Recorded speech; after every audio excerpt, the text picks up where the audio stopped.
Should be live, but we'll check out in a couple minutes. Hopefully.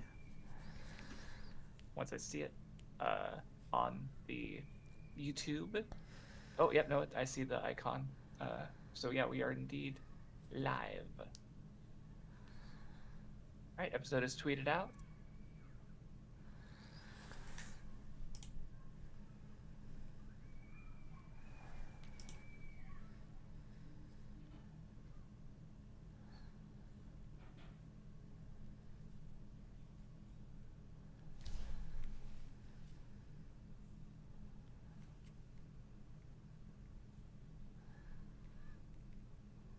Can we get a classic Craftsdwarf introduction?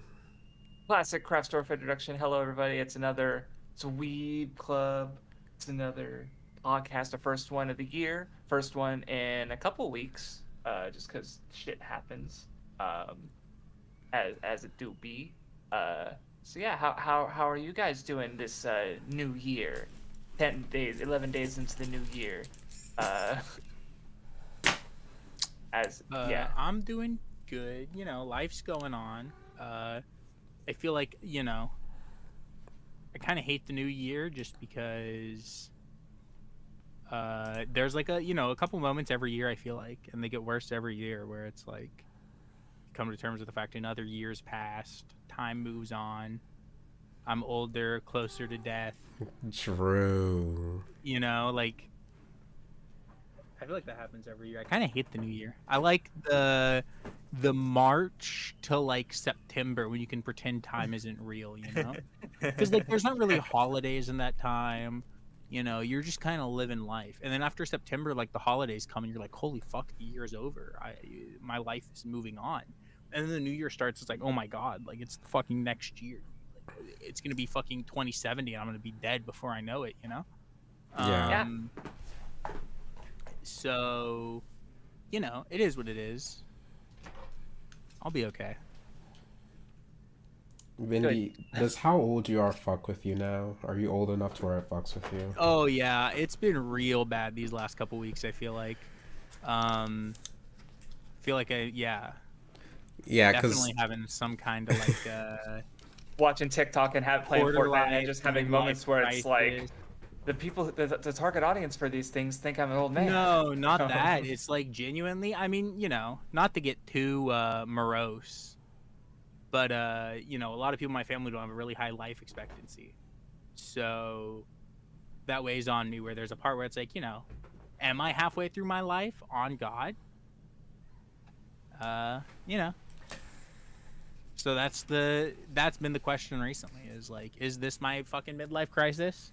But I don't have the money to buy a Porsche, so instead I'm just gonna fucking cry and get drunk. Yeah, unfortunate. At least you have video games. Dude, ain't that the goddamn truth? Video games, no children, right? I don't gotta fucking, my fucking dumbass kid's crying. I gotta fucking like go feed him. Stop playing fucking Elden Ring. I do when my cat's crying. Just shut up, bitch. Get in the box. Okay, that probably sounds rude. There's an Amazon box. There's an Amazon box sitting in front of me. The one I'm sitting in right now.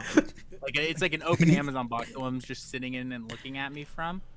So it's that's what I meant. Not like I haven't had a cat in like fucking 15 plus years, but more than that now. But no, yeah, more like 20 plus years. But just I don't know, something about like that's just with cats is like I know they like boxes. Like I remember just seeing a when it's like, I bought this thing for my cat and it likes the box more, or when it's just like these cats are just everywhere in my personal office, and it's just like, just put 2 boxes on your desk, and they're like, what? And it's like, trust me, and then they have a picture of the cats and the 2 boxes on the desk, and it's like, wow, they're not bothering you anymore. They're so insane. They like you set up like we got like something from Amazon, right? We set up the box. And they genuinely just go sit down in it. Like it doesn't look any comfier than any other spot in the ground, because the box is big enough that like they're not confined by it. They just go sit in the box. Like what are you gaining by choosing to sit in that box? And they were taking turns. So like one would sit in the box and then they're taking turns with their new fort. It's their castle. Yeah, they're so silly. That's so cute. Especially like they could have fit in the box together. Like there was more than enough room. They could have all like squeezed in there together. But no, it was one sat in the box just sitting there, and then he would leave, and the another one would go sit in the box and just like sit there very properly and straight up, and then leave. Mom said it was my turn in the box. Yeah, they were so silly and dumb. It's like, you guys need like help, honestly.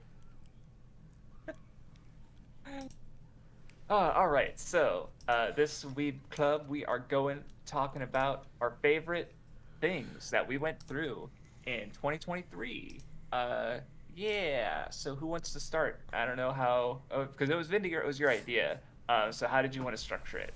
Well, my original thought didn't pan out. My original thought was like I would have made like a PowerPoint or something, like a whole presentation for mine, and people could have done that for theirs. But I don't know, just talk about whatever. I mean, we can just go one at a time. I can start. I mean, my thing is like the only thing I feel like, you know, I didn't watch a bunch of movies that like came out last year. I think it was probably just like Barbie and Oppenheimer, and I guess I saw what Spider-Man and was Avatar last year? No, it was the year before, huh? See, I guess those were like all the movies I saw last year. You know, it wasn't a lot, so it's like it was just video games, and I played most of the video games that came out. The only one I didn't play at all was Alan Wake, and then of the big ones, I think. Let me double check. Oh, and Mario Wonder, but you know, whatever. And then I didn't finish Tears of the Kingdom, even though I'm like most of the way through with that game. I think I'm like 70 hours in that game. That game's almost done. And then Baldur's Gate, I'm like in Act 2, but you know, my PC's out of 3. I think so.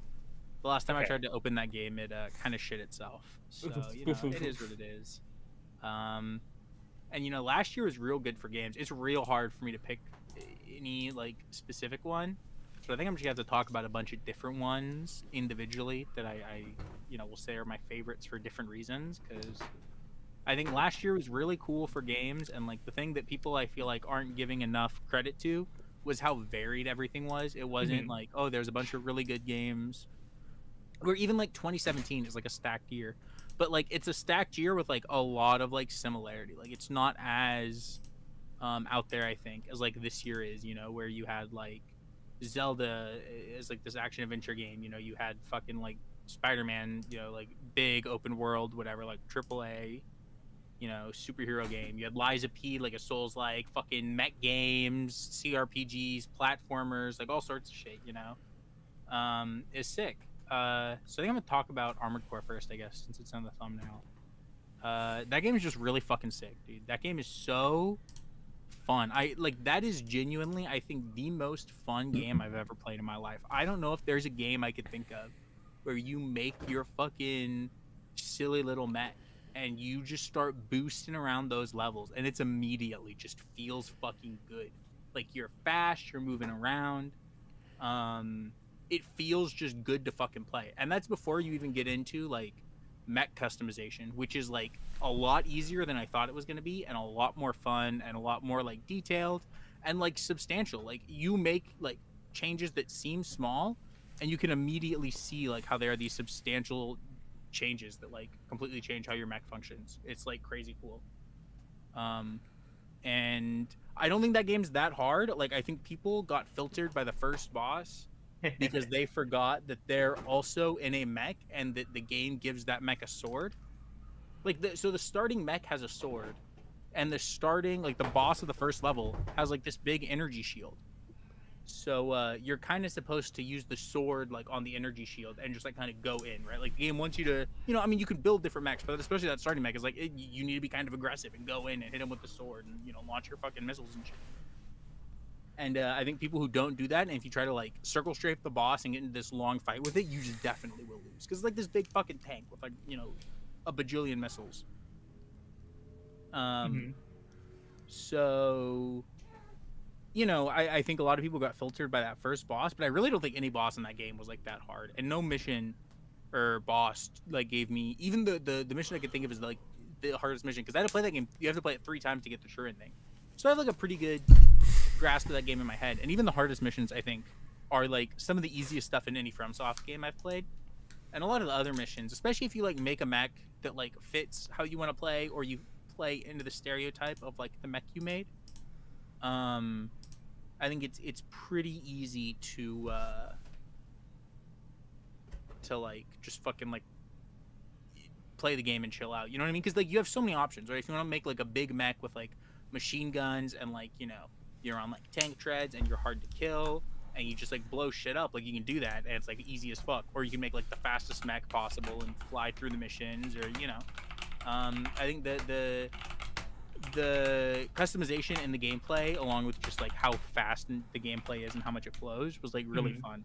And I don't want to talk too much about the story because like I thought the story was fun and fine and cool, but like the story is interesting because like it is a FromSoft story. It doesn't give it to you all right away. It doesn't tell it to you all like in your face. And so I think that like what makes it like interesting is that the story grows on you because you have to play the game a couple times to get the true ending. Like by the end I feel like what's going on and you're paying attention, but if you only played the game through once and like turned it off, you definitely would not know or care about the story. Like it's only, I feel like, from the fact that you got to play it 3 times that by the time you get to that 3rd playthrough, like what's going on, you know what I mean? Like you've seen the story through to 2 times to the end, because like your character is just like a mercenary. You're just doing jobs for these corporations and they only tell you what you need to know for the mission. So it's only by seeing the endings and getting all the way through you can like really get a glimpse of what's going on. And it's really cool that that's like how the game functions, but it just makes the story kind of hard to talk about other than to say like I liked it. And I think it's something that is cool but is like easy. It's like way easier to get a grasp of that game's story if you just get the true ending as opposed to any like Souls game. You just gotta play it. I gotcha. No, and yeah, the way you talk about the customization in particular seems cool. I mean, obviously, even though it's a FromSoft game, like if I ever play it, it'll be after trying other Armored Core games. But just like, one of the things with the FromSoft games is that like at a certain point in the game, like you need resources to upgrade your weapon, and especially like the final upgrade one, like Titanite slabs or whatever, are usually harder to get. So it's not like you can be like, I just feel like switching weapons. And no, you have to invest quite a bit into getting a weapon where it sounds like with Armored Core, you just sell your shit and just get new shit.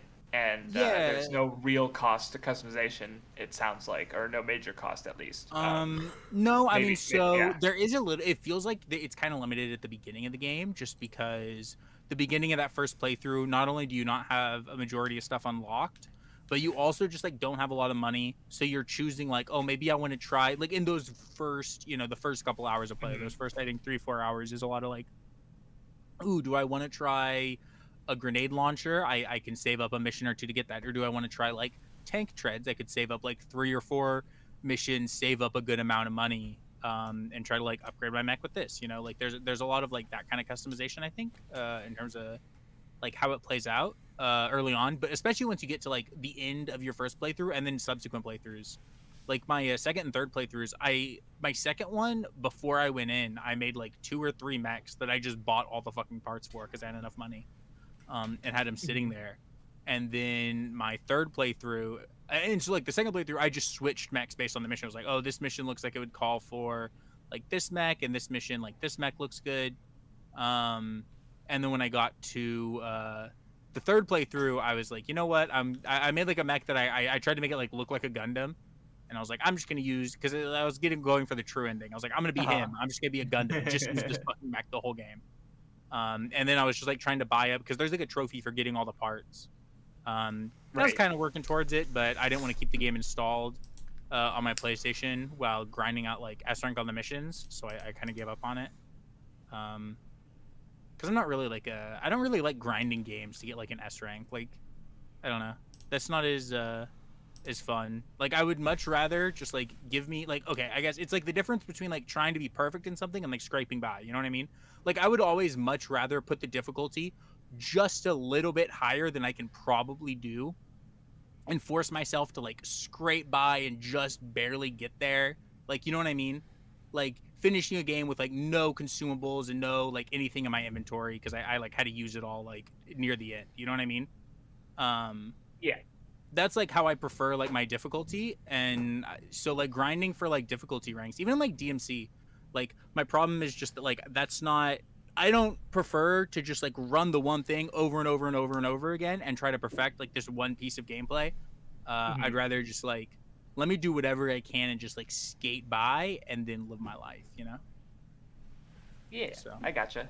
Sorry, I'll stop talking about Armored Core then, since none hasn't talked in like the whole stream? No, it's no problem. Like I literally like I just don't know enough about Armored Core to say.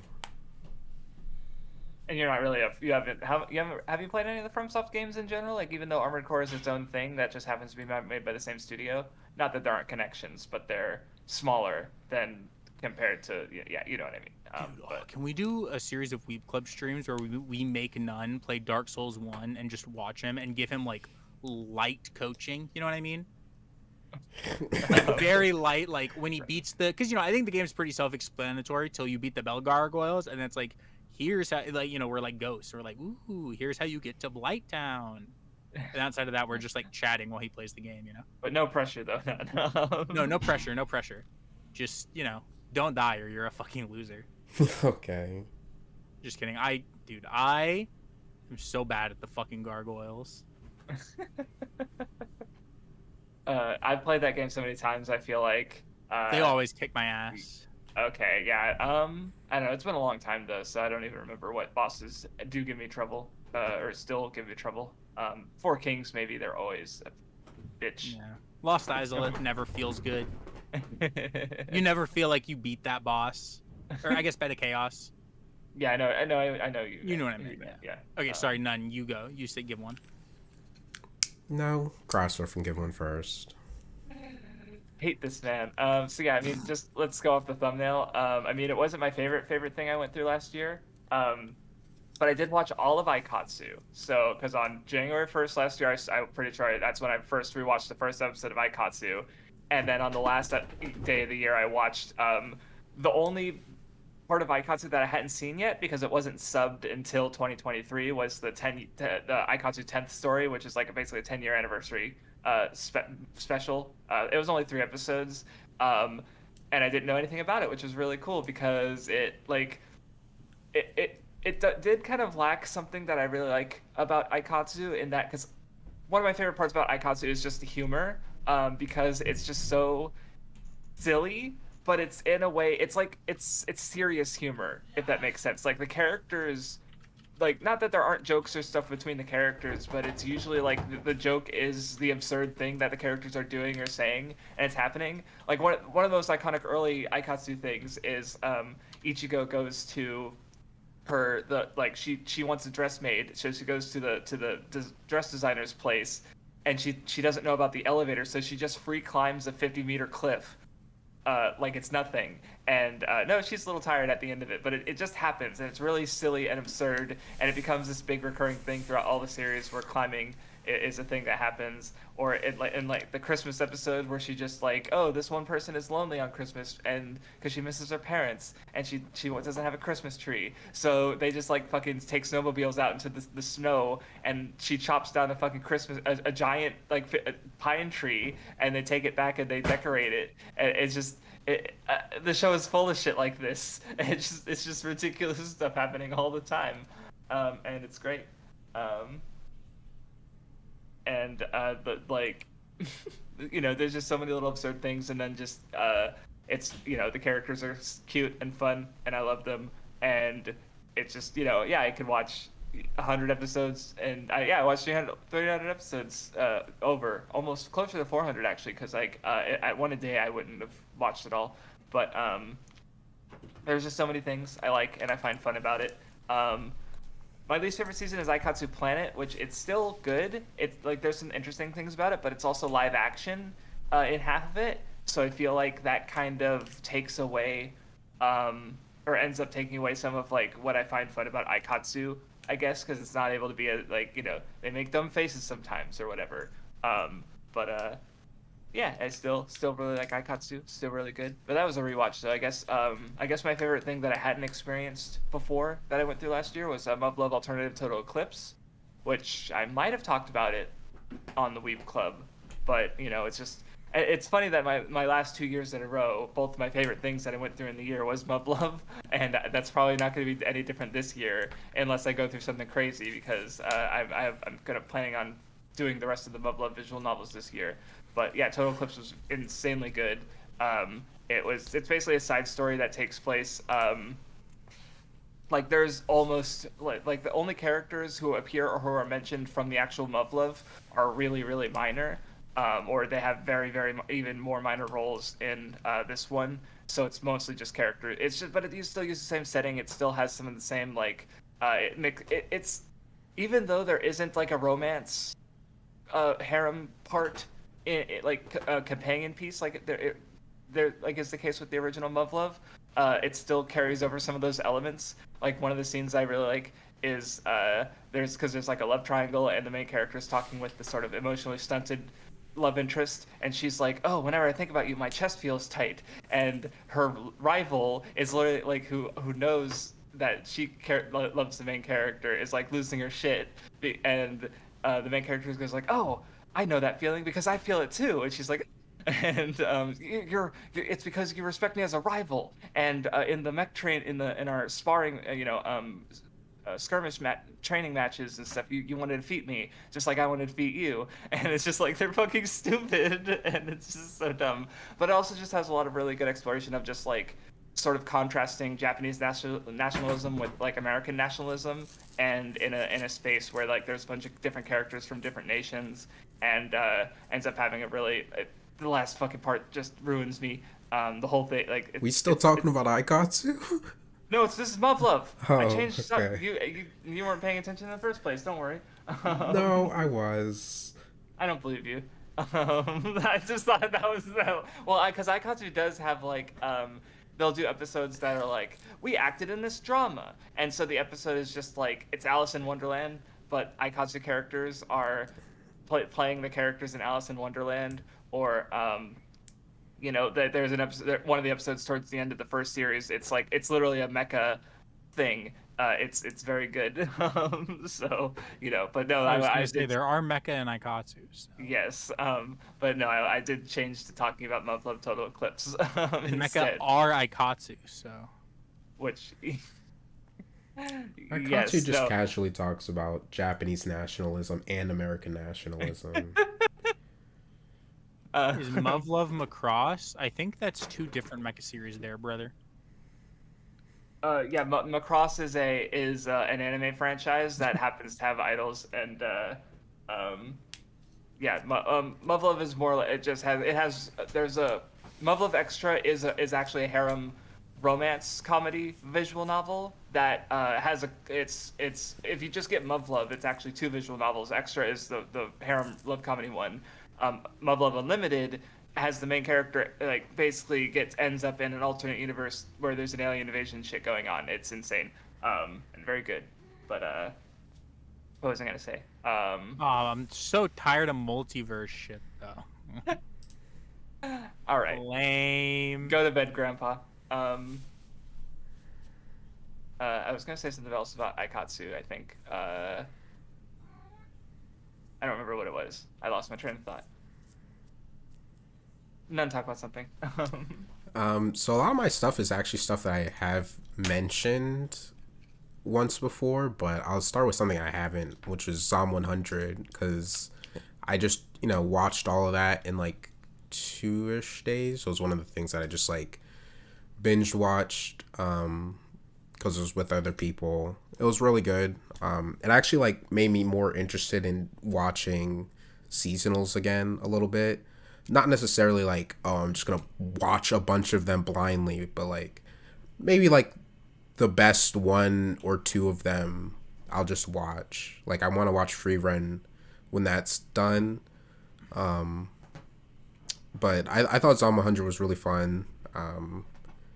Like if you don't know what it is for some reason, it's just basically the story of like an overworked office worker who, the zombie apocalypse starts, but instead of like the normally just like being freaked out and it's like terrible and it's like about survival and stuff, he more so views it as a chance to do all the things that he couldn't do before.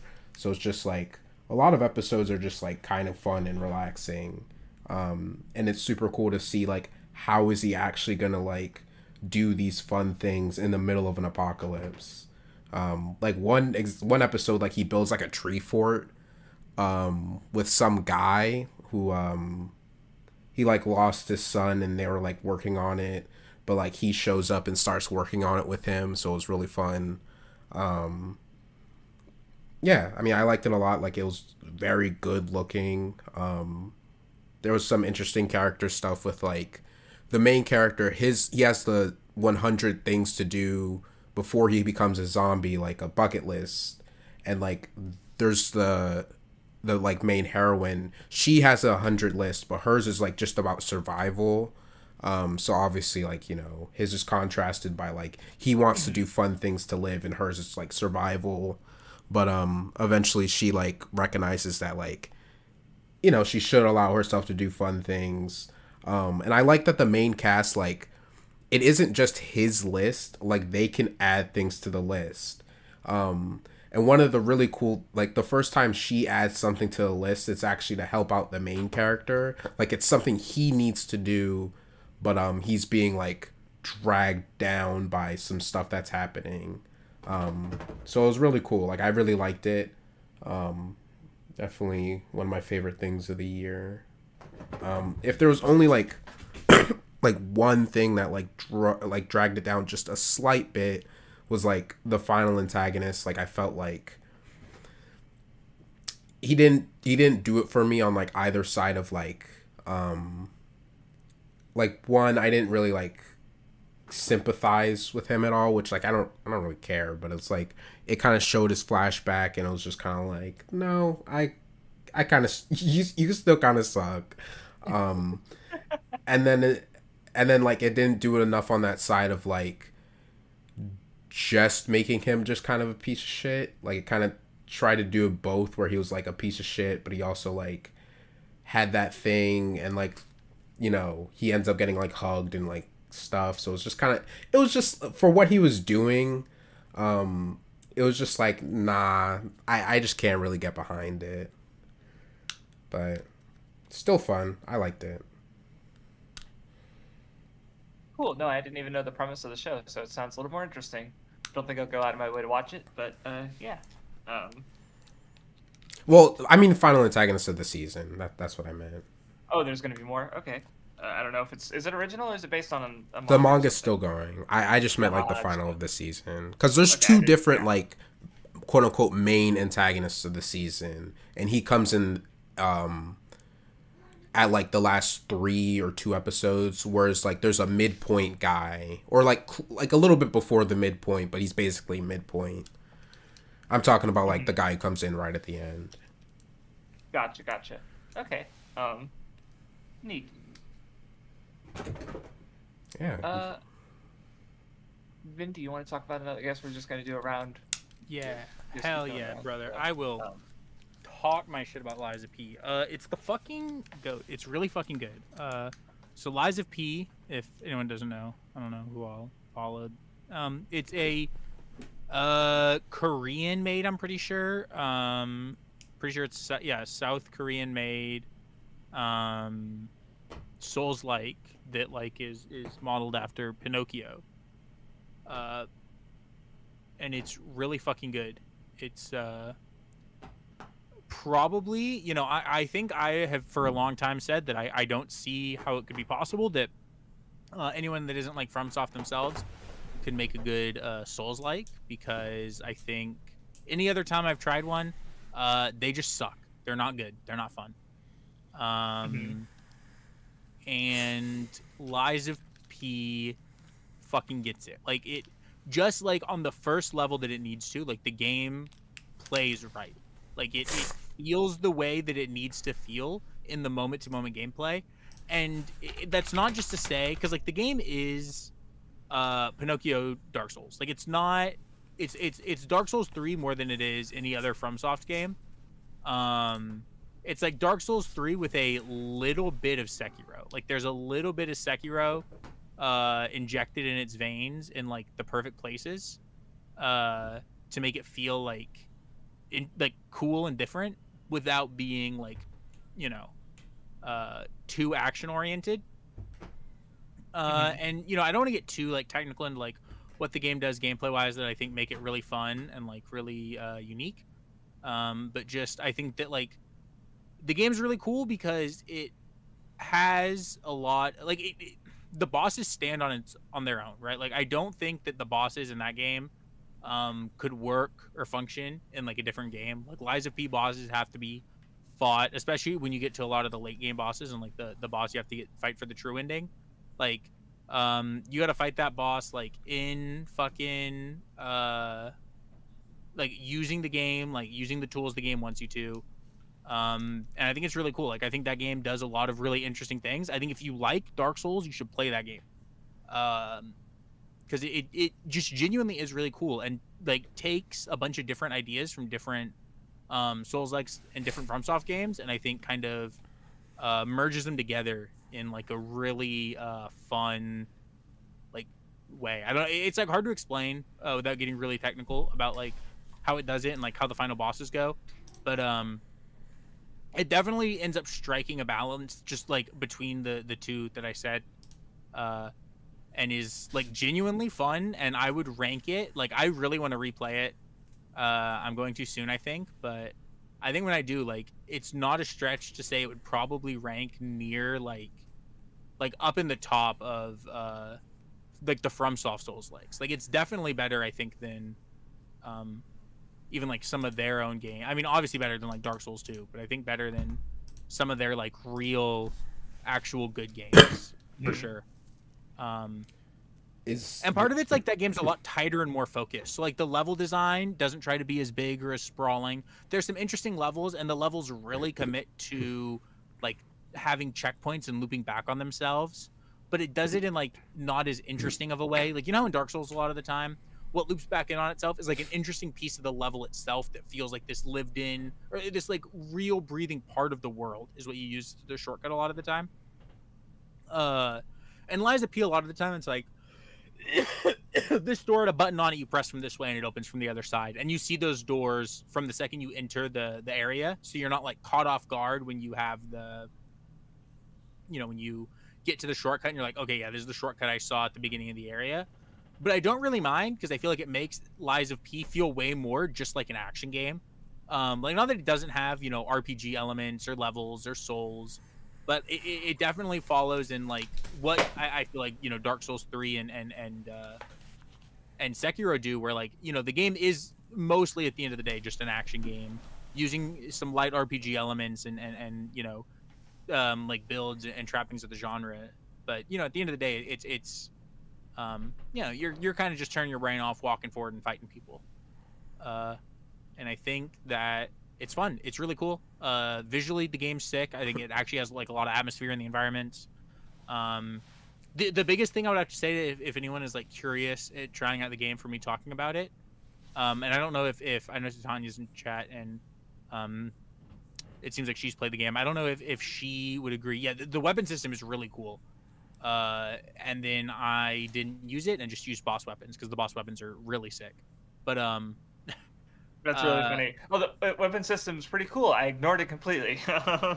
Well, I'm not the only person I know. Most people I know in their first playthrough just ended up using a boss weapon because, like, genuinely, it's like there's a really cool weapon system where you can like mix and match different weapons. So you can have like weapon movesets are tied to the handle, but you can equip different heads, and so I think damage and like speed and like how the damage is done are tied to the head. So you can like switch weapons and upgrading is tied more to the head than the handle. So you can upgrade different heads and then attach them to different handles, or if you want to use the same handle but maybe a certain fight or whatever, you want to try a different head for it, you can do that. But then the boss weapons are just fucking cooler. So but the boss weapons you can't, like the other side is because like you can't, like a boss weapon you can't adjust. Like it like the head and the handle are one, but like the trade-off is like they do cooler shit because of that. And so you like want to mess with the weapons and be cool and like, you know, make something broken, and then you use a boss weapon that like fits your, you know, your dex or your strength build, and you're like, oh wait, this is like way cooler. And like a lot of boss weapons have like unique mechanics tied to them, especially from my understanding, the late game boss weapons that kind of exist as like new game plus stuff, and like they're the upgrade system, the P organ, is like your upgrade system outside of just leveling up, and that also carries across to new game plus. And from my understanding, the upgrades that you can only get in new game plus in that system are like disgustingly broken. So the game, like really changes on New Game Plus and opens up like a lot of mechanics, and so that's why I think a lot of people use the boss weapons more than the weapon system. But like if you want to tinker with the weapon system, which obviously kind of fits in thematically with Pinocchio and the puppets and tinkering and kind of creating something that is like on the edge of humanity and kind of something new but kind of something different, kind of like what the game does with Souls Likes. It's cool. Oh yeah, sorry, my point about recommending the game, I got distracted. I think that the worst content of that game is in the first half. There's a couple bosses around the midway point. There's like 2 in a row pretty much that are terrible. And then I think you get past some of the kind of bad bosses in the mid. There's like some really great bosses, and then there's like a couple fucking disgustingly awful bosses. And then for the most part, there's like this like level in the mid game where it's like you get there, and I think through the end, the game is just like insane and gets better and better and like genuinely gets really good, and like I couldn't stop playing. But the first half like definitely isn't as good. I think the game ramps up hard. But okay. Is the main character literally Pinocchio, or is he just like? Yeah. Okay. No, you are literally Pinocchio. Geppetto is your father. You start the game as a puppet, and due to choices you make throughout the game, you can become a real boy or not. And if you become a real boy, you can get the true ending and fight a really hard boss. I actually don't mind if by the second one you mean the second Black Rabbit Brotherhood. I don't mind. My biggest fight. So I don't love the first one, but like, I think the biggest boss that I just like fucking did not like was the green swamp monster and the clown puppet. Those are like the worst ones. Like the clown puppet fucking sucks, and the first Black Rabbit Brotherhood. But really, it's the clown puppet because that is the fucking worst arena I've ever seen in my life. Like there's like those spinning guys that throw the bombs that fucking suck dick. They're so bad, and there's like 3 of them in the arena. And there's flamethrower guys that you like have to run through and get set on fire to kill, or like dodge. It sucks. And that boss just kind of sucks, and he comes back as an enemy later and made me want to kill myself. And then the green swamp monster also fucking is atrocious. I did not feel bad about summoning for that boss.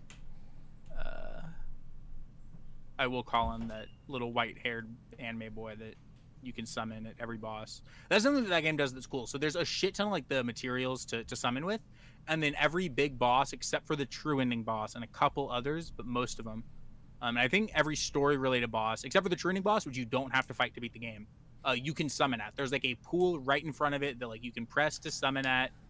To summon for the fight is like an easy mode on every boss. Like every boss is like a built-in easy mode right there where you can just like press the fucking button and summon. And I think that's actually like kind of sick.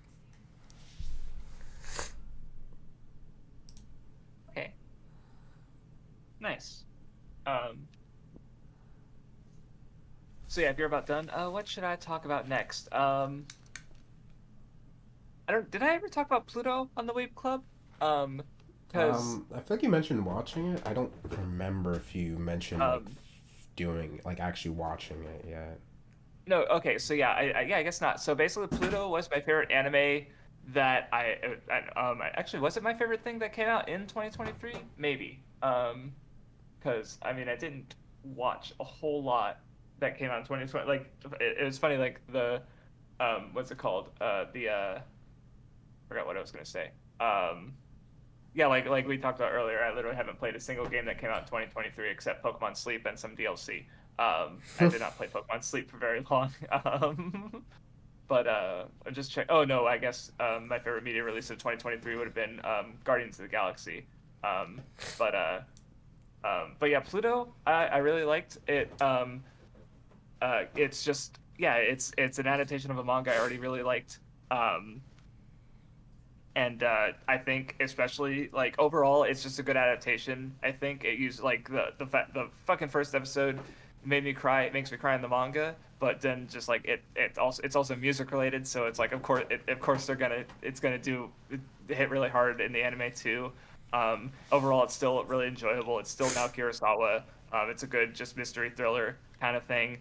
but what really sets it apart for me is the last episode because they make some really good structural changes and they add a couple they add a couple, one or two anime original things, and I just think it's like even if like, because I know some people have some problems with Pluto. I'm personally like just the way it looks sometimes with some of the effects or CG and compositing and stuff. I don't mind personally. I just I think generally it's still looks and is really good. But like it's just the last episode in particular is where I go, okay, yeah, I just prefer this to the manga generally, like because I think the manga is still really good. I think like Naoki Urasawa is just very skilled as a manga author, and I know I'll enjoy reread Pluto one day again and still enjoy it. But I just ended up liking the anime more. It was really really good. It's only 8 episodes. They're like hour-long episodes, but still really solid, and it was a good time. It's cool. Were you gonna say anything else about it? No, because I don't want to spoil it. Because I guess like one thing just generally is because like people are like it was really cool to see people watching Pluto and going through it for the first time. But there's also a part of me that's like, hey, yeah, it's good story. Been a good story for like 15 years. It's been translated. It's been there. You could have read it anytime. Just saying. So I feel bad because Crafts is being a good person. He's like, I'm not gonna spoil this, even though it's a manga from a billion years ago. And when it's my turn, I am spoiling a video game that came out this year immediately to make my point, and I do not care. It's fine. You were spoiling a game that's based off a book that's a story that like. No. Oh wait. My next one, I am spoiling a video game that came out in 2023. I'll give people a warning to like mute themselves, but like I am going to say a spoiler for a game that came out this year. Okay. Never mind. But yeah, I'm about done. I don't have that much to say about Pluto. And I also feel like even if I did go into spoilers, it's like I remember Vindy, you were talking about like some commonalities between Earth. Like it was when you were talking about Billy Bat, and you were like, "Oh, I didn't understand Urasawa." So like, there's these things that he likes to do that I didn't understand at the time, and you mentioned some of them, like, because I don't think you've gone through Pluto yet, right? Mm-hmm.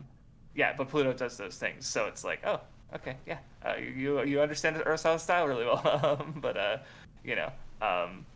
but anyway, go ahead, Nun. So my favorite thing of the year, I've talked about it plenty, so I'm not really going to talk about it a lot, but Code Geass, that was this year. I had to look because I've watched it so many times in various forms that it's a little confusing when I actually like finished it proper. Because like I saw R1 last year or something like that, and then I didn't watch more of it, and then I ended up rewatching R1, then watching R2, and then like the movies also go through the same thing again, and then I chose to rewatch R1 again, so it confused me on where I like when I watched it, but it was this year. Yeah, easily my favorite thing of the year. That's why I talked about it so much. Was obsessed with it. Still really like it. That's how I know it was 2023 because we didn't do the Weeb Club in 2022, and like that's where the gay assing meme came from you doing it in like, and you talked about it like for like 3 weeks straight. I felt that was my favorite. It was more than that, I think, but that was my favorite. Tanya asked earlier, my favorite moment of the Weeb Club, definitely Nun's gay assing arc, and this is as a Code Geass hater. That shit was fucking content. It was pretty funny, yeah. But yeah, my favorite thing, Lelouch is still a favorite character. He's one of those characters that like, I'll just randomly think about, like if I'm outside walking on the street, I'll be like, damn, Lelouch. or I'll think about like, I wish I could be like Lelouch at the end a little bit. Some of his mentality, or like. He's one of those characters that like I'll actually think about and it's like, damn, I miss Lelouch. Like, but yeah, easily my favorite thing. Lelouch is a favorite character. He's in my top 5 characters. I think I'm pretty sure. I think he is 5th if I had to say, or like if not, then he's like 6th. But he's still pretty high up there. Um, yeah, I like him a lot. He, in certain ways, is literally just like if Sasuke were the protagonist. I like that I can simultaneously think he's really funny, but it'll still, like, thinking about him still makes me really sad. Like, there's even certain moments that I think are funny moments, but still sad moments. Like, it's not like there's separate moments where, like, this is just the funny moment, this is just the sad moment. I mean, there are stuff like that, but, like, there's, like, one scene in particular I think about sometimes where, like, Lelouch has someone like, someone's, like, bleeding out on the ground, and he's, like, saying why he did what he did, but then the camera slowly pans up to him just holding his hand on his face in like a really edgy way, and it's just so funny the way the camera pans to it that it just makes me laugh. But yeah, I like it. Really good. All right, Nice, it's my turn. nice. All right, I am going to spoil Final Fantasy 16, not the end of the game, but a moment probably close to about 2/3 of the way through the game. So I guess mute yourself, take your headphones off, whatever, for the next like 10 seconds if you don't want to hear it. Starting now. Okay, so about 2/3 into Final Fantasy 16, you as a big giant kaiju monster and your presumed dead brother as a big giant kaiju monster combined. And I think that says all I need to say about why Final Fantasy 16 is fucking great. Like, genuinely. Like, anyone who complains about the story getting stupid or nonsensical or anything must have missed that cutscene in that moment, because or they just have no understanding of like the culture in the game they're talking about, where it's coming from, right? Like, I think like one of the most obvious, okay, so this is at this point I can talk about it without really getting too into spoilers, like without restating the spoilers, so I don't know if people have their headphones back on or whatever, but it you know, hopefully, because I'm not going to continue to spoil it, but essentially, like, you know, I think you have people turning into giant monsters, right?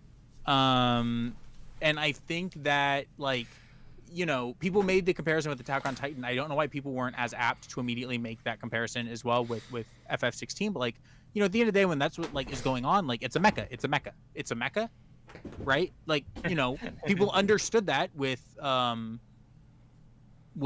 fucking Attack on Titan, right? Should be understood with Final Fantasy, I think. That, you know, at the end of the day, that it's literally just a fucking a mecha, and then that moment that I mentioned lets you know what type of mecha it is, and I think that, you know, when you look at that game through that lens and through that, like, you know, not just what, you know, what is it doing as a Final Fantasy game, but then also, you know, how is it contributing to this other genre? It like genuinely is like clearly stepping its toes in, and not even just like stepping its toes in like a like lackadaisical way. Like, I think thematically the game ties into, like, you know, what you see in a lot of other Super Robot series. You know, it's a lot of it is about you know, humanity and like freedom and like will and you know, a lot of like the things that you get the characters yelling about in the Super Robot. You know what I mean? Yeah. Like, very intentionally and clearly there, I think. And it's really cool, and I like it a lot.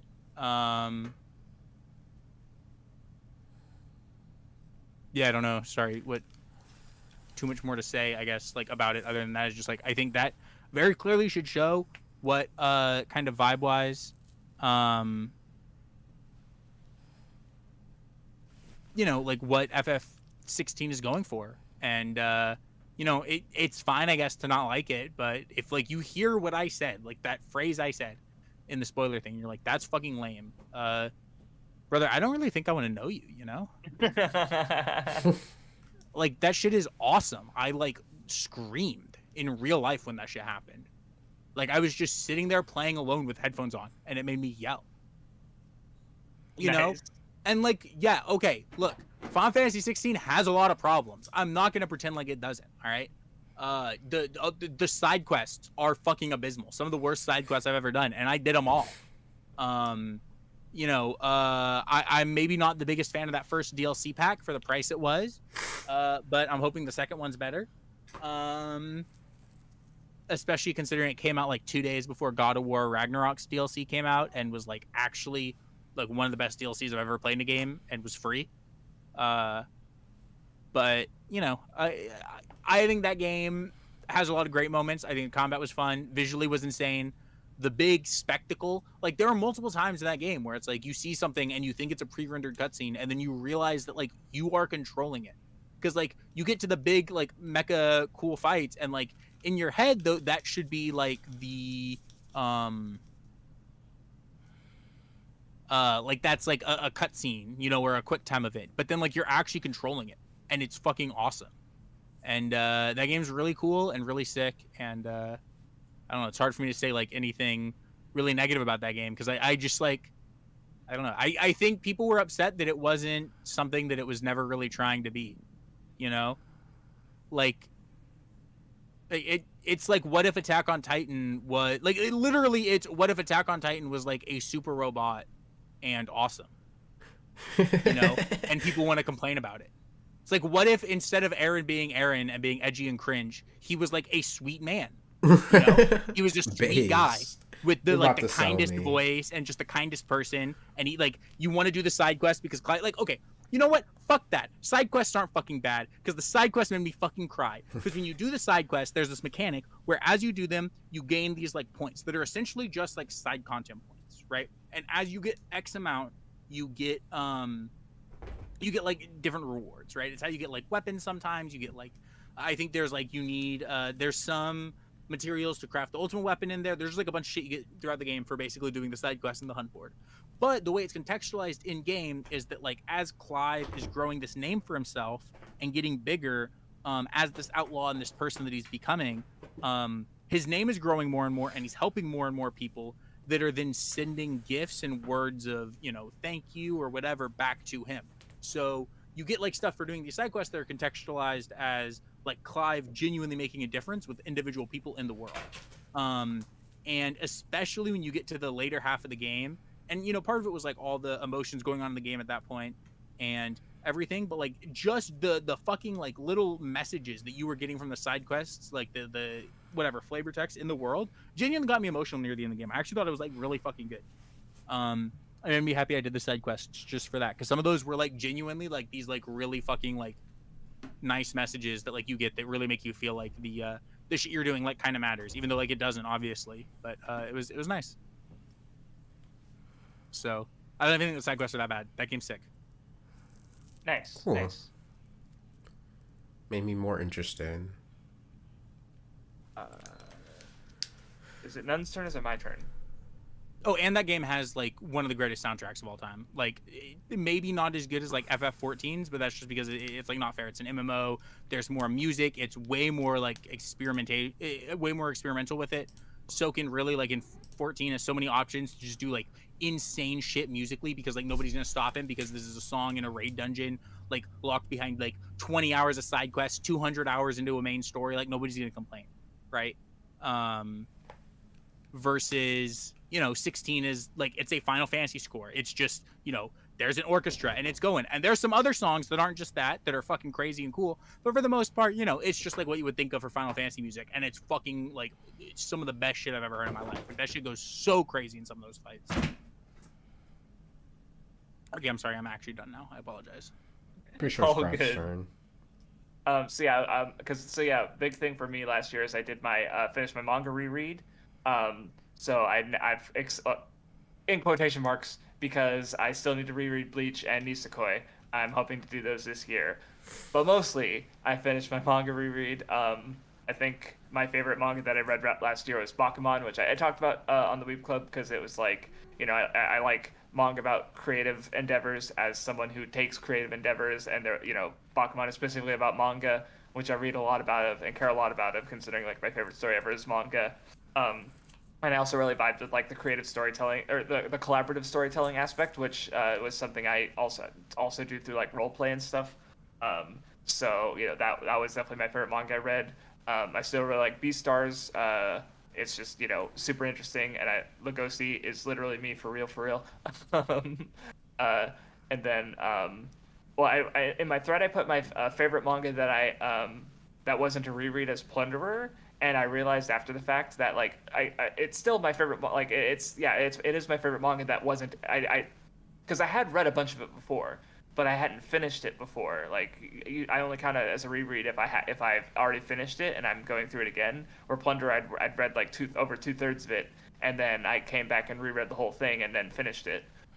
Because I did realize, like, as much as I love Plunder, like I do like Plunder more than this other manga that I'm gonna mention. It's because Plunder is just it's fucking insanity. It just ruins me, and it's really exciting and hyped to read because it just like every other chapter just completely recontextualizes, if not like the whole story, the motivations of a character. Like it is constantly fucking with you and basically like challenging what you know about the world and setting, and but doing it well, I think, because it very even clearly signposts its foreshadowing and it's like, hey, remember that thing? It was important and you didn't notice it, and I'm like, fuck, even though I've already read the story, it's still that those moments still happened, and I was like, I forgot about that. But technically my favorite manga that I read from beginning to end and hadn't read any of before would have been Kaguya-sama. Even though I had watched the first 2 seasons of the anime, but yeah, it's I was really surprised at how much more I liked it just reading through the whole thing, because it's like funny, and then there's good character stuff, and the last arc is really cool, and it wraps up all the characters and stuff for the most part. Like it does end off in a kind of like, oh, there's still 2 more love battles that could be happening, so it's like the series could continue, but I don't mind that it didn't. But yeah, it's still really really fun manga. Made me laugh. Was enjoyable. Yeah, and I also talked about because the 3 manga that I read from the beginning and caught up to that didn't finish that I really liked were Shadow's House, which I'm pretty sure I talked about last year. Just interesting mystery manga, great art and expressions. It's full color manga too, which is pretty rare. Berserk is really good. I just really like Guts' arc of just losing everything and then finding another family again. And then Vinland Saga I think is really good. I'm glad I reread it for the first time in a long time. It's really good all the way through. That's my thing, because I just seen some people commenting about how it's like, oh, it's good until it isn't, and it's like, nope, it's good all the way through. Sorry, don't agree. But I'm not sure what I'm not sure what Tatania's asking about. Did Oshinoko inspire you to read do that? Kaguya-sama, maybe?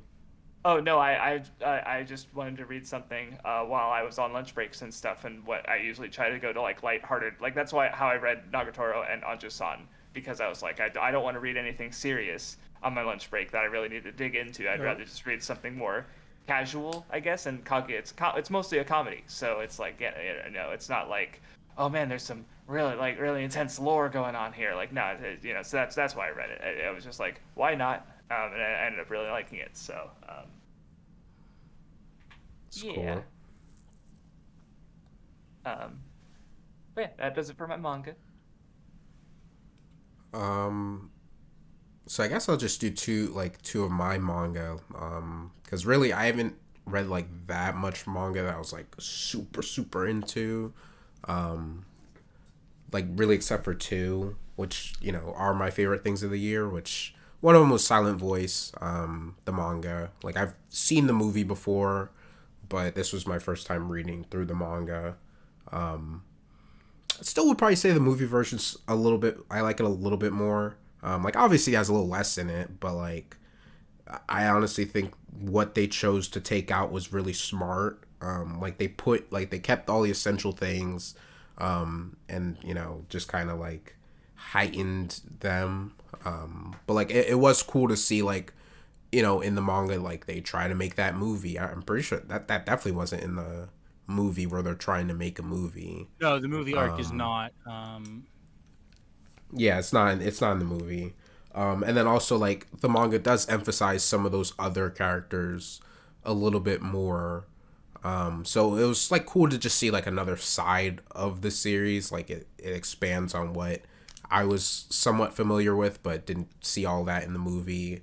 And then obviously Shoya and what the fuck is what's her name? Shoko? What'd you say? Shoko? Yeah. Obviously they're really good still. and it, it's still like super super cool story, especially because like Shoya like kind of trying to forgive himself, and see that like still worth going on. um I think in particular, like one thing that it does add to the story to see more of like the other cast there a little bit is just kind of like that angle of like they were complicit in what happened too, and obviously that's still in the movie, but like them being more in the manga helps with that point, especially with some of the interactions Shoko has with that other girl, the one that was like also the bully. Was interesting.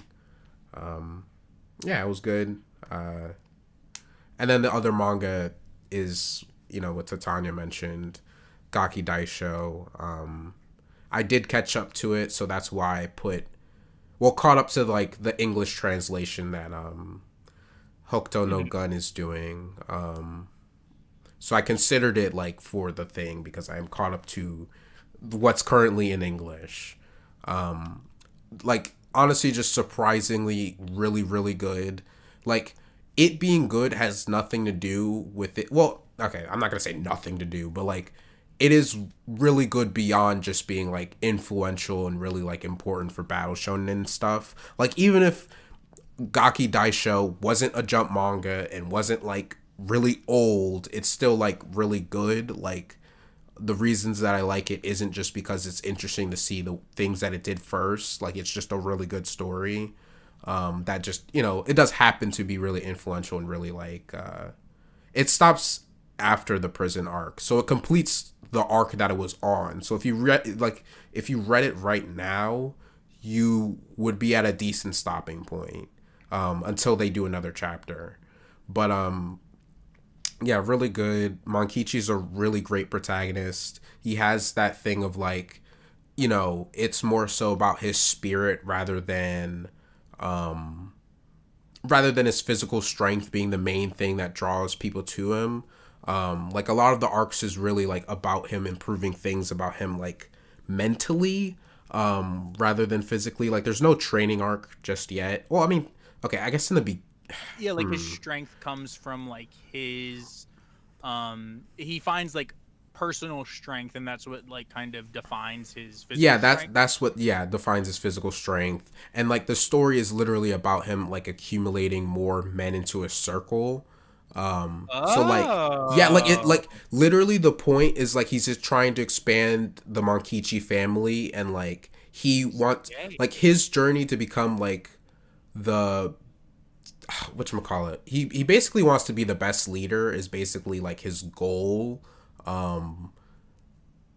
And he's trying to unite Japan essentially is what he's doing. So like the story revolves around him getting new interesting characters into a circle. Like he gets a strategist, he gets a right hand man, which is like his Zoro. That man's like on his cock. Like he actually just does anything for Monkichi, and like he like, okay, to spoil a little bit, Monkichi goes to prison, and this guy purposely makes himself go to prison so that he can follow Monkichi in there. And like, well, actually, no, he doesn't purposely make himself go to prison. He also ends up in prison. He's just like, his charge isn't as bad. Like, he's not in the worst part of prison. So he basically just like does stuff so that he can get into the same part of the prison. It's really funny. But yeah, it's really good. I would say like one of the main things that the story is about is just kind of like being a man. Like a lot of it's like him trying to like realize there's more to being a man than just like physical strength. Mm-hmm. And like there's even an arc where like he has to try to earn money instead of like because like his physical strength and just like going around beating people up or like doing things by force isn't gonna work. Like he has to find like the adult way of fighting, which is like in that specific arc is like money and stocks. So he actually gets into like the stock market, and there's like some stuff there, like really interesting stuff. Like I've never seen that kind of arc in like another battle shonen. Yeah, that's insane. I love it. Yeah, it's just a really good manga. It looks really nice. I like the art a lot. it's good. Like I would actually like really recommend it. Like it's genuinely really good. So yeah. Well, you might be selling me on this shit on fucking God, brother. Believe it's your turn again, Vindy, I think. Oh, Yeah, shit. how many you got left? Yeah, I just did 2 there, so like it would help I mean, I if you could didn't have keep going, much. but you know, I talked about probably the 3 main games I wanted to. Like I could definitely talk about Zelda, but like I didn't finish it, and I do want to finish that game just because a lot of what I want to say about where I think that game does improve what I liked, didn't like, whatever from the previous game. I feel like I should wait until maybe I finish the game to say, but I can look at what else I played that would be good to talk about. The problem is I just like didn't do anything else. I don't really want to talk about a movie. Oh, you know what? Actually, I would be remiss if I didn't talk about Street Fighter. I should talk about Street Fighter. Street Fighter 6 is the GOAT. If you're not playing it, you're a fucking loser. Capcom Oh my fucking did it. god. All right. They fucking saved fighting games. They saved my life, honestly. Tekken 8's gonna be I don't want to talk better. about Street Fighter. I'll talk about a different Capcom game. Just know Street Fighter's the GOAT. That's all you need to know. Tekken 8's gonna be better. Not true. Tekken 8's not even gonna have a rollback. Get fucked. Well, the demo's more fun than Street Fighter 6. Well, yeah, that's true, but no rollback. L, loser. Harada sucks. Not real. Not even buying Tekken on launch. Oh god. On God, no. I'm buying Under Night, which comes out 2 days before and has rollback. That's funny. Dude, I will put my money in the games that have good online. Like, how the fuck are you coming out in 2024, Harada, without fucking rollback? And you're like, oh, we can't do it for the 3D game. No, you bullshit. That's like, then why have other like 3D fighters done it? You know, they just don't want to do it, and they're complaining, and their online sucks because of it. I'm not buying that shit. Yeah, they added rollback to fighters, or they're adding. I mean, technically it had it in the patch, but like, you know, they can add it to fighters. You can fucking add it to Tekken. I like don't care. Like, I genuinely don't think there's an excuse for just bad rollback or bad netcode. I mean, like, it's a modern fighting game. It's gonna be played online more than anything else. You know, so I will totally be buying Under Night 2 instead. But no, the game didn't come out in 2023, but I will talk about it because I played it last year. I really like Great Ace Attorney. I mean, I could add all of Ace Attorney except for, I guess, the games that don't have modern releases yet, and 2. Or 1, I mean. But I'll probably talk about fucking Great Ace Attorney. I like it a lot. I think that game is really sick and does a bunch of like genuinely really cool things. Like building off of Ace Attorney. I think it's just really cool. And it dude, there's so much that game does that's so sick. Like, even outside of like some of the small stuff I think that like the game does in its final because like I think that final case does some crazy shit that I don't even want to like talk about to spoil, that play with like expectations and like how the game functions, like the entire like series up to that point, that is really fucking sick. But I think it's just really fucking good. Like, I think it's genuinely some of the most interesting cases, and definitely by far the best like game long mystery. Because like the sad part is that you have to like it's good that there's like a collection now that has both of them, because I think both Great Ace Attorney games kind of have to like be looked at as one game. Like, it's one mystery, right? That is like the big ongoing mystery you solve at the end of Great Ace Attorney 2. And so like I feel very bad for gamers that had to wait, because that shit's got to be played in like one go, you know? Like, it's one large mystery, and I fucking love the way it like all comes together. And I don't feel bad saying that it's probably the best ongoing mystery, like, you know, across like an entire game in the series, just because like I don't honestly expect 4, 5, or 6 to have that, since, you know, I've heard public consensus on those games, you know. not even that they're bad, but it does not sound like the one where Phoenix Wright teaches imperialism, or whatever happens in 5, where there's 2 timelines, are going to be the goats of that. So I don't know, just Great Ace Attorney is really cool. Like, it's got really good music, great characters. It's hard to talk about, right? Like, it's a fucking VN like mystery novel with like Sherlock Holmes. You know what I mean? Like, I genuinely, it'd be the same like talking about like like Danganronpa or something else. Like, it's very hard to talk about without like spoiling. But I think that game is really fucking cool and does a bunch of like really cool things, genuinely. And I like super recommend it. Nice. Cool. Yeah, I'm probably gonna wrap up my list of favorites if you haven't done so, Vindy. So yeah, I'm good. I have nothing else. Because just to quit, I'm just looking at my list of like, because I on my notepad of everything that I finished, anytime I rate something a 9 out of 10 or higher, I add it to like my favorites. So my list of favorite things that I reread or rewatched this year have JoJo Part 7, Tsubasa Reservoir Chronicle, Holic, 20th Century Boys, Hoshino Samidare, Boku no Blackjack, Kimi ni Todoke, Sumire, 16-year-old Sumire, The Climber, I didn't Sorno know you reread Toshimono, I like Kaiji. Or which one? Sumer The one 16. I didn't know you reread that. The Climber. Gotcha. Okay, yeah. I also ended up really liking Tokyo Ghoul Re, which surprised me. That I liked it as much as I did on the reread. I love that you love that. Yeah, I have a couple issues with it for sure, but overall I was like really into it, and I was like it's a wonder what actually paying attention to which characters or which will do when you actually like are reading a manga and knowing what's happening. It's amazing. And my favorite things that I hadn't gone through before, I talked about Euphoria, the visual eroge earlier last year, Legend of Vox Machina Season 2, One Piece Film Red, Guardians Volume 3 I already mentioned, Kagi already mentioned, It's Always Sunny in Philadelphia Season 16 was good, Oppenheimer, the Netflix One Piece, the Naruto The World Within the Spiral one shot. I reread that, and I mean it came out last year, so I read it twice. Which one? Minato one? Yeah, the Minato and Kushina one. And when I reread it, I liked it even more, but I counted it as I did go through it the first time last year as well. But anyway, I finished Interviews with Monster Girls, which I had read all of the year before, but I read the last volume last year.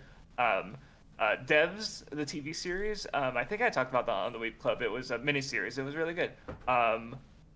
And then aside from that, yeah, just Loki Season 2 was the last thing that I haven't mentioned already. So lots of good shit. Yeah. Okay. Go ahead, Nun, with your I'll wrap just up. wrap up my last 4. Gutsy Frog, continuation of the Boomer stuff, but I really liked it. It's not really a show that I specifically would recommend. Like Gaki Daisho, like I really sincerely recommend that. Gutsy Frog, like I just like, and it was like cool and relaxing to watch as like a daily show. Can be funny at times. I like the cast. But it's just something that like I'm into. Like I wouldn't specifically be like watch it unless like you just want to watch like an old Jump comedy thing. Like it's of like the older ones.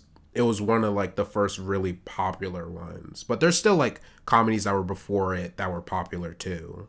So I mean, it's good. It has its own Gotchi gorilla like that. There's no way that guy in Gutsy Frog didn't inspire Gotchi Gorilla or something. I don't know what the... Yeah, and especially knowing how the author of Roboco obviously really loves Jump, it's like, yeah. 100%. Like, there's just no way. But yeah, good show. So when I was like, I have a 3x3 of like favorite stuff of the year, and I couldn't figure out a last one, so I cheated and put the Sonic Final Horizons DLC on there just to like, because it did technically come out this year and technically completed the game, so like, you know, I cheated a little bit. So no, that counts. I'm fine with that. Yeah, and like I would feel weird about it if the DLC was just like redoing the final boss, but it's a pretty beefy DLC. Like it adds a couple hours to the game. Like you play as multiple characters. Like it's fine. But yeah, really good. I really liked the added characters. Amy was gameplay wise was like easily the best. The only thing that ruins her and they need to fix is like the characters have two different boosts. They have like a max ring boost, and hers she like activates a card cart. Like it's a cart that's made of like tarot cards. And when you boost, she has like this little startup when you start using the card cart, and it just kills your momentum. Like if you're on a platform and you boost and then you want to like jump, it just like murders like the flow. Whereas like I would actually prefer to just do her normal boost and then run and jump and stuff. Like it's hard to describe if you haven't played it. It just fucks up her momentum and it's really bad. Like that startup, it just sucks. And like it's upsetting. Like I would honestly rather not have unlocked that ability, because before that she was like perfect. Like she's literally Sonic except like maybe 5% slower. She has more jumps. She has her float. Like she's just broken and really great. But that shit just ruins her. I love when games add like, like at the end of a game's life cycle, right?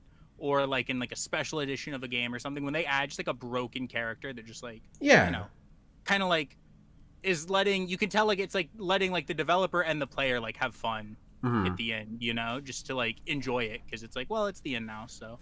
Yeah, because like there's stuff in the world that's clearly for like Tails or Knuckles or something, but like Amy's movement's so broken that you can always find a way to like get on top of that stuff and access all that stuff. It's crazy.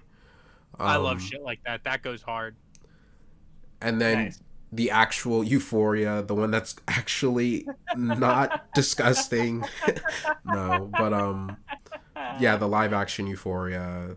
The funniest part about me for that is that I literally played it for the bit and I ended up really liking it. So I don't know. It's just, but no, you go ahead. Sorry. Yeah. No, it's fine. But yeah, it's really good. It was definitely one of my favorite shows that I watched. I think it's really interesting because like, even if you don't take drugs, and like obviously it's not like promoting drugs or anything, but like I feel like with the way the show goes, it like it shows the appeal of taking them. Like you could definitely watch me and be like, oh my god, I get it now. Like I don't know, it's very like connect the experience without having to actually take the drug. Is that like what you're kind of trying to get at? Yeah, I guess. Like I don't know, like I just think it does a really good job at showing like why people get to this point and why like it can feel good and stuff, and like why like and like it's part of the reason why it's hard to quit, obviously, and like it just does a really good job of like showing it from multiple angles, I felt like. And then I watched something called My Name, which it's a Korean drama. It's basically about like a girl whose dad is in a gang, but he was also in the police. So you kind of don't actually know what the real story is. Like first of all, like which one was he actually like elite, like had his allegiance to, and like she ends up joining like that gang, but also like the police undercover to like find out what happened, like actually. So it's like it's a mystery, like what actually happened to her dad. It's a pretty violent show because like she was trained by a gang. Sorry, go ahead. Sorry, no, I'm just confused. So like, when is the body swapping or what? What body? Wait, what? I'm assuming it was like a sequel to Your Name. No, it's a live action Korean show. Right. Oh, okay. Dude, if this guy kept playing me completely straight, I was genuinely gonna leave the call. Like if this guy kept thinking I was being serious, I was gonna leave. I like really was hoping that you would get it without me having to say it. Okay, buddy. Well, because like I think this is the second time you've talked about it, and every time you say it, I just think of Your Name because like it's called My Name. Like, hello, like am I not supposed to think of that? Well, I don't, so you're not supposed to. Okay, I'm sorry. But yeah, it was really good. Really, I liked what the actual answer of what happened was. The action was like really good. Because like she was trained by the gang like on how to fight, so she like fights very violently. So it was cool. And then the other one was also a Korean drama, but it was the complete opposite. It was very lighthearted for the most part. What was it called? Now I'm forgetting what it was called. Fuck. See, it is all my favorites, but it's been a while since I watched it, and it has like a weird name, so it's like that's why it doesn't like fully stick in my head.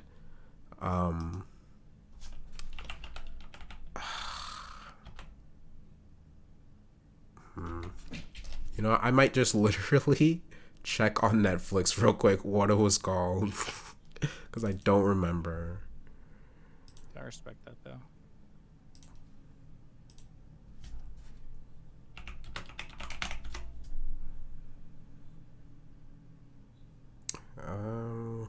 I'm scrolling. I am scrolling.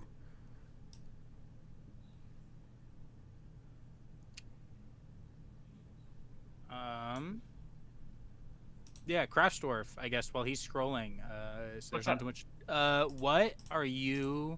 What's your biggest media goal for? I have something. I remembered what it was called. I wanted to before we do This that. is oh, okay.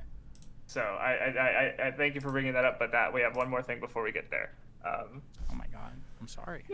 Jeez. No, I didn't mean to sound harsh. Hot and bothered. Oh my god. Sorry, I didn't mean to arouse you that much. Are you apologizing? Just a little. Are you apologizing for that? Never apologize. Basically, it was called Not So Worth It. But, you know, that's why I couldn't remember the name. But yeah, it was really good. But it's essentially just like a dormitory that has like a decent amount of like international students. Most of the cast is still like, well, actually no, it's a pretty like decent cast. Like there's an Australian guy, there's a black guy. There's like 3 of them that are like, no, 4 that are Korean, I think. But like in the background, there's some other students that are actually no, there's 2 black guys. So like it adds like a decent split. It was basically like just kind of a show about them living in a dormitory, and it's a comedy, it's a sitcom. But there is like some serious stuff. Like there was like a background subplot of like, is someone from like, is one of the students smuggling drugs in this like lighthearted kind of romantic series? Like, who's smuggling drugs? But it ends up turning out to not really be all that important to the thing. Like there is an answer at the end, but it's not really that relevant, and it's not what you would expect. But yeah, I liked it a lot. I thought the cast was really good. One of them was like one of those characters who's like the slob, and like they're like a complete mess, but they end up being like the mother of the group, and like has their shit together because I guess they've made all the mistakes, and like they're giving advice and shit, and like she's just like really great at the end. Like one of my favorites. And then like one of the black guys, he was like really funny. I can't remember what his name is because like he was born in Korea, so he actually has a Korean name. So it's like, and I just have issues remembering Korean names, so like I can't remember what his name is. But he was really funny. Like he added the thing of like he's like really unlucky. Like I don't even think this matters to spoil. But at the end he wins the lottery, and like he's really happy about it because like he basically ends up shaving his head for no reason because like he was gonna be forced to do military service, but it turns out he doesn't have to do it. But like I forget what he even did, but it acts like he accidentally just has a line through his head, like in the middle of his head when they're about to shave it, and then like on the other sides of his head he has the hair, so his head's just fucked up. And like he finds a girl who like actually loves him, but he has to leave because of the military thing. And then like when he was about to go say goodbye, he saw like another guy in there, but it turns out it was just her brother, but he he misinterpreted it as cheating. Because like I mean he had a good reason to actually think it was cheating, but like he just misinterpreted it. So like he's like alone, his head's fucked up. He won the lottery and stuff, so that was his one saving grace. But when he's like really happy about it, he drops the lottery ticket and like runs off screen and stuff. So it's just like, oh my god, like yeah. He was one of my favorites because he was really funny. Not really just because of the unluck stuff, like really that was the unluckiest he's ever been. Like normally it's not nearly that bad, but it was like at the end of the show. So it was just like, yeah. It's a show, it's not a reality TV show. It's just like an actual sitcom with like a romantic thing. Like all K-dramas love to do. But yeah, that was my last thing. Nice. I see. So, one thing I forgot to mention, because I didn't catch up to it, but I also still really like a viral hit, the webtoon that I was reading. I'm not caught up, but it's still good. And then, so the thing I wanted to get to first is because I posted it in the Weeb Clip chat a little while ago, but we had the idea. So I went back and re-listened to our one of our earlier episodes from last year, and we had our media goals of 2023. So I'm gonna read through mine and explain how I did. Then I'm gonna read to you guys yours, and you guys are gonna tell me how you guys did. Weird guy. Then we can get into our 2024 goals. So I wanted to do videos on Boruto, Danganronpa, manga paneling, and Wano. I did the Wano video. I wanted to finish my manga reread, which I finished. I wanted to finish Major, She-Ra, Princesses of Power, and Twin Peaks. I did finish She-Ra, Princesses of Power, but I didn't watch any Twin Peaks or Major. And then I wanted to finish the franchises for Muv-Luv, Danganronpa, Devil May Cry, which I put there twice for some reason, and also play up to Shin Megami Tensei 3 Nocturne, and I did 0 of those things, so unfortunate. So Vindy wanted to read a book a month. I didn't do that. Okay, I made really good pace, and then I didn't. You wanted to catch up to Cosmere, that which... Still not done. I'm mostly done with that, though. There's just a couple books that, honestly, I was caught up with everything I bought. There's just stuff I didn't want to buy until, like, 2 weeks ago. So I'll consider that a win, because, like, you know, if I caught up to everything I had bought, you know, and just, like, it was, like, a price thing. Because I was essentially waiting for, like, there was a 4 set of books that, like, I was waiting, like, the final book in it came out at the end of 2022, so I was waiting, and I didn't have the other 3, so it's like, well, I don't want to spend like $20 on the first 3 and then $20 on a hardcover of this 4th one. So I was waiting for like a version of, like, you know, all of them to be out that was like cheaper, and that didn't come out till the end of the year. So yeah, I'll give myself that one, because I did everything that like I was gonna do without having to spend like $80 to get like a uniform set of books, you know. Yes. But anyway, you wanted to finish Elden Ring. I restarted that like a month ago, and I'm hoping to, or not even a month ago, less than a week ago. I'm hoping to get that done, you know, soon, maybe. Yes. You wanted to go through a bunch of Star Wars stuff. Brother, I would rather kill myself. That's not the answer I expected. Because you talked about how you're into Star Wars. Big but, Star Wars guy. That's wow. Anyway, not even because of anything I've seen that's like actively soured me. It's just like, do I really want to say that about myself? And the answer is no, not anymore. That's fair. You want to play Yakuza games? Nope. Final Fantasy 14. I didn't know. Well, yeah, because I don't think I had done Shadowbringers. I had finished Shadowbringers at this time, so yeah, I did something. And then you said you're going to play, realistically, you're going to play Street Fighter 6 for 2 months and do nothing else. That definitely happened. Yeah, I definitely have like 160 hours in that game. All right. So Nun, you were going to watch Pokemon up to the Johto anime or the Johto anime? I just pretty sure Johto anime, because that's what I was on. I did not do that, but I will get back to that. You're going to watch the Code Geass movies, which I believe you did. Yeah, I watched all those. Did you finish the Roboco anime? Yes. Okay. Did you reread Rave Master and finish Fairy Tail? No. The manga. Okay. Did you go through all versions of The Great Gatsby? No, not even one. Did you read My Son Ikoku? No, I did not finish that. Sorry, I got music in the background. Did you watch more live action shows and movies? I would say I did that. Okay. All good. Nice. So yeah, that was it. I thought it was gonna be way worse. I thought it was gonna be just a bunch of random shit. I mean, you were gonna be me. Possibly, yeah. So yeah, we all met some of our goals, and we didn't meet some of the other ones. Very sad. So yeah, now 2024 goals. So I have a 3x3 with my most anticipated stuff. Yes, so Tanya, Roboko has an anime. There's no excuse not to watch it. It's like 28 3-minute episodes. Everyone should watch it. Everyone. Let's see. So the ones I'm most so I'm already rewatching Sangatsu no Lion. It's very good. And I'm also rereading Bleach, which is also very good. So I've literally already started on 2 of my most anticipated things. I've also been playing through because last year at the end of the year I finished Shin Megami Tensei 2, Shin Megami Tensei If. Another Bible and Jack Brothers, which was the Virtual Boy game. And this year I'm playing Majin Tensei 2 right now, Spiral Nemesis. I still don't know why it's called Spiral Nemesis. I've been really curious about that subtitle, but nope, don't know yet.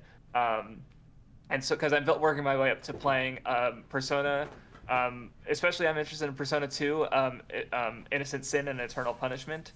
And Shin Megami Tensei 3 Nocturne, which was one of my goals from last year. Another goal from last year was watching Major. I don't know when I'm going to start Major, but I want to watch seasons 3 through 6. I want to do my anime rewatch. I don't know. I'm also thinking that I might like watch some of it and then just kind of put it off because I'm realizing that I might be getting burnt out on anime to a degree. Not that I can't watch it, but more that it's harder for me to keep my focus. It's harder for it to keep my focus, which I really noticed because I started watching more Bob's Burgers lately. And a show. Why is that funny, Ned? I don't know. That was just. It's just a random one to be hit with. I don't have a problem with it. I think it's good. Yeah, I knew you were watching that, but it was just like I'm burnt out on anime because I've been watching Bob's Burgers. Well, it's more that it's a show that's literally kind of made to be on in the background, and yet I find it more easy. It's easier for it to just be to focus on it than it is for some of the other shows I'm watching. Even though, it's not that I dislike Bob's Burgers or anything. I actually do like it. It's pretty solid. I'm still in season 10, and I'm still laughing every episode or so. You know, it's because Tatan even asked oh, what are some of your comfort shows or something, and it's like I'm realizing I just like Bob's Burgers. It's just it's wholesome overall, and it'll have a few jokes every episode that I like. Or make me smile or think that's funny or even laugh out loud sometimes, giving it some real, I'm hyping this show up, aren't I? But I don't know, so it's just I'm wondering if maybe I just want to take a break, even just a month where I just don't watch anything anime, or maybe even with nothing with subtitles, and just, I don't know, see if that helps any. Not that I haven't been enjoying March Comes In Like a Lion, but it's still really good, but it's just, like I said, it's just easy for me to stop focusing on it. But anyway, I also want to catch up to Precure this year because I have 4 more series left, and then I was also planning to rewatch Precure a la mode, and then especially Hugto Precure, which is the anniversary season. So rewatching that, but also having seen all the shows that it references. And I want to finish Muv-Luv hopefully, with fucking Danganronpa and Devil May Cry, I literally have 1 game each to play. So I can finish those franchises. And then the last one on my 3x3 was the Madoka Movie 4, which hopefully will come to theaters at the end of the year, and I can watch it in theaters. It might be the only movie I watch in theaters this year.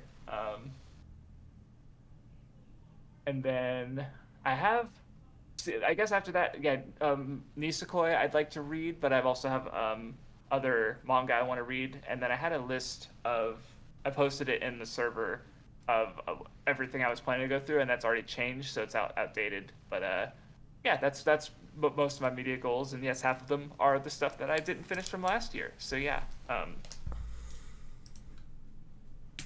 Nice. Do you have any media goals, Vindy? Because I know you've been trying to keep it loose, generally.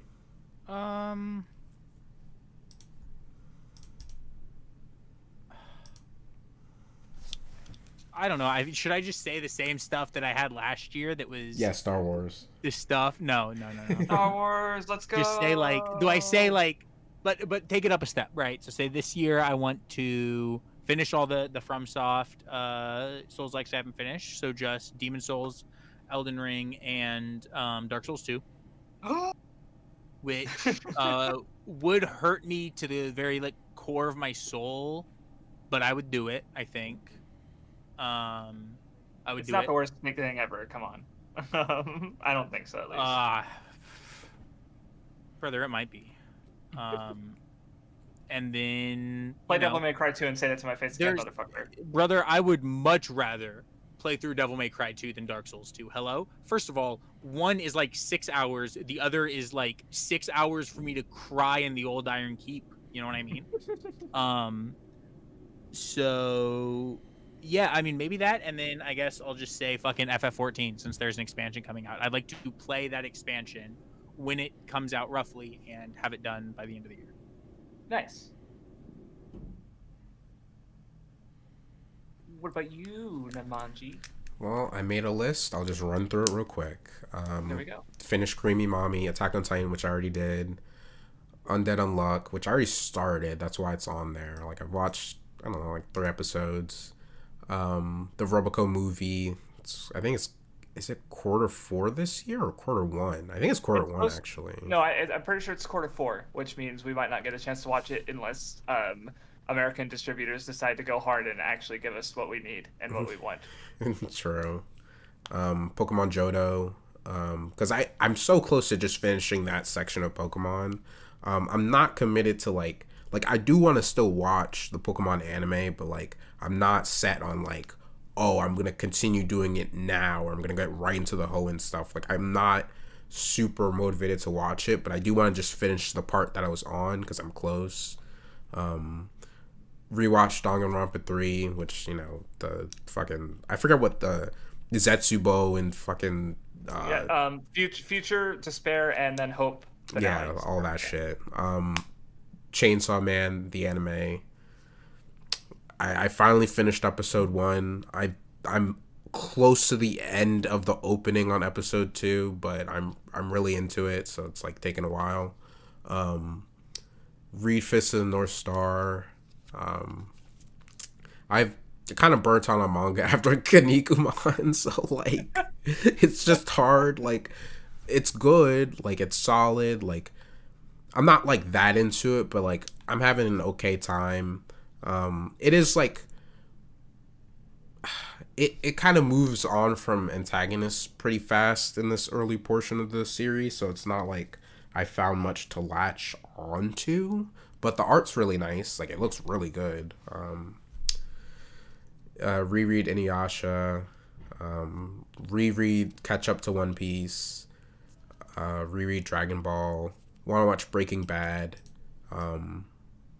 Erased live action, rewatch the Raimi trilogy, Eternal Sunshine of the Spotless Mind, Royal Tenenbaums or whatever, just because Dan wanted me to watch that. Everything Everywhere All at Once, another movie I wanted to watch.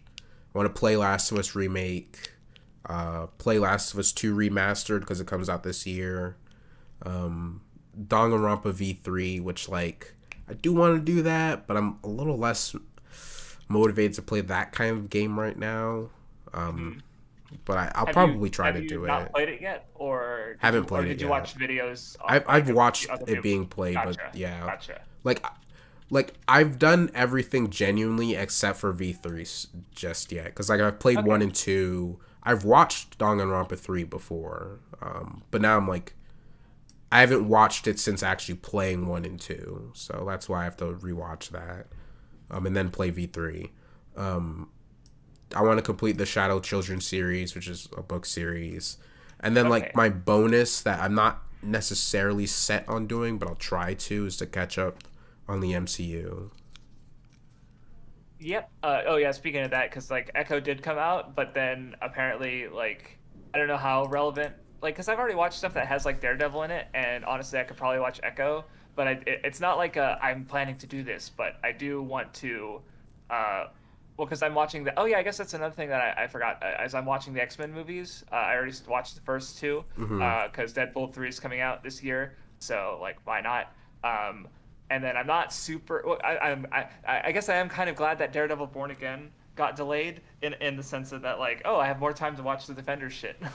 Yeah. So it won't be a full, like, because so basically watching some of the material that's becoming relevant that I haven't seen yet. Because other than that, there are a bunch of TV series like Agents of Shield I haven't seen, but I'm not really rushing to get to those. So.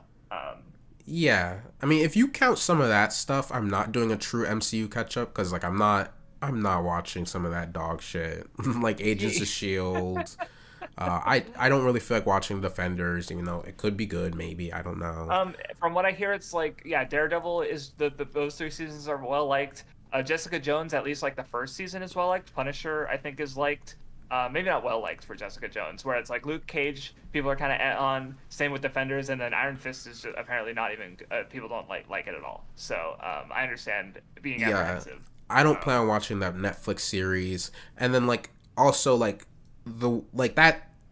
Not watching those, I could still maybe call it an MCU catch up, but I don't plan on watching What If Season 2. So like I guess, since I'm not doing that one, and that is like MCU technically, I'm not truly catching up because season 1 is just so dog shit. I don't want to watch, and I've already watched a couple episodes of season 2 of What If against my will, and they were dog shit. So I don't want to watch it. Preach, tell it to them.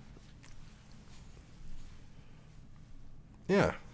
Aside from that, I want to watch MCU stuff that I've missed because I'm sure like some of it's pretty good. Probably like at a certain point, I used to really like Loki. There's nothing that made me stop liking him. It's just like I haven't seen in a while, so like I don't fully remember why I liked Loki. I literally only remember that one scene in Thor 2 where he like turns into Captain America, and I thought it was funny enough to be like, oh, this is a good movie. Because of this one scene. Goat. Yeah, I respect it. Love you for that. Yeah. Okay, nice. I was trying to write them down so I don't have to go back and re-listen, but you guys you spoke so fast that I couldn't write them all down. Oh, I can just copy paste the list. Oh, I literally fine. just have it in text. Okay. Yeah, it's I'll you can just put down FromSoft or Souls-like, and then FF14, or even just put Souls-like and Final Fantasy. Just put oh, that's all I had. That's all I remembered. That's all that matters. Those are the only 2 things I care about right now. Yeah. Not even right now, but those So are the only that things way I'll commit to. Yeah, so that way next year I can bring up the list again and we'll see how well we did. Hopefully, if next year I can have completed like 2 more Final Fantasy games, and So I am adding Journey to the West to yours, Vindy, because I just wasn't gonna say that yet, but yeah. I know, but if you, I wasn't gonna say that on this, but yeah, I understand. That for. I just want to be able to publicly shame you for it if you don't read it. Again, my goal for that is getting it done by August. Really, at the end of the day, like all 4 volumes, but done by August. So. Yes. But anyway, yeah, I can't think of anything else to talk about. So relative to the topic. So yeah, I guess that's gonna do it for this Weeb Club. Thank you guys for listening, and we will see you next time. Adios, gamers. Kinekamon. There we go. It justifies being in the thumbnail.